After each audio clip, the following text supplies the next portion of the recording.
ชีวิตคริสเตียนไม่ใช่การเดินทางลำพังแต่เป็นการเติบโตร่วมกันกับพระกายของพระคริสต์พระเจ้าทรงพระประสงค์ให้ผู้เชื่อเต็มไปด้วยความดีความรู้และความรักเพื่อสามารถจะหนุนใจเตือนสติและสร้างกันและกันให้ยืนหยัดมั่นคงในความเชื่อให้วางใจในพระองค์ให้มอบทุกอย่างไว้กับพระองค์ พี่น้องทั้งหลายข้าพเจ้าเชื่อแน่ว่าท่านบริบูรณ์ด้วยการดีและเปี่ยมด้วยความรู้ทุกอย่างสามารถเตือนสติกันและกันได้ในพระธรรมโรมบทที่15ข้อ14พระคำได้กล่าวกับเราไว้ว่าแล้วก็มีอยู่3หัวข้อด้วยกันที่จะนำเราไปรู้จักกับพระเจ้า และเข้าใจน้ำพระทัยของพระเจ้ามากขึ้นกว่าเดิมผู้เชื่อถูกเรียกให้เต็มไปด้วยความดีอัครทูตเปาโลยืนหยัดว่า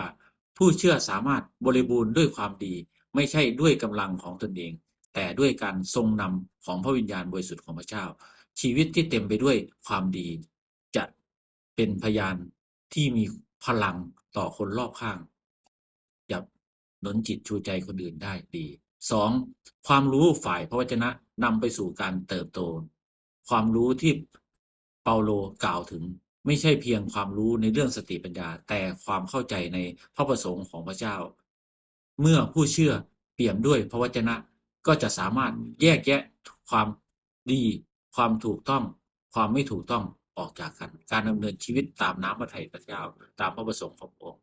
3การเตือนสติคือการแสดงความรักการเตือนสติกันและกันด้วยความรักนะครับไม่ใช่การตำหนิ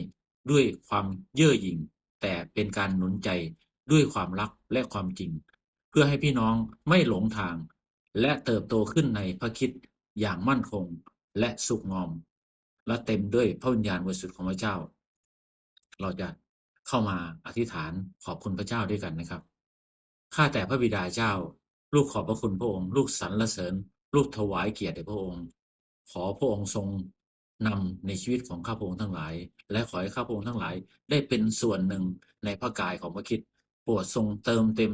ข้าพระองค์ทั้งหลายด้วยความดีความรู้และความรักเต็มล้นด้วยพระวิญญาณบริสุทธิ์ของพระเจ้าและขอให้ข้าพระองค์ทั้งหลายเป็นเครื่องมือในการหนุนจิตชูใจและเสริมกำลังพี่น้องด้วยใจสุภาพและใจถ่อมเพื่อถวายเกียรติแด่พระองค์จึงอธิษฐานฝากมอบทุกอย่างไว้กับพระองค์ด้วยความเชื่อและไว้วางใจในพระนามพระเยซูคริสต์เจ้า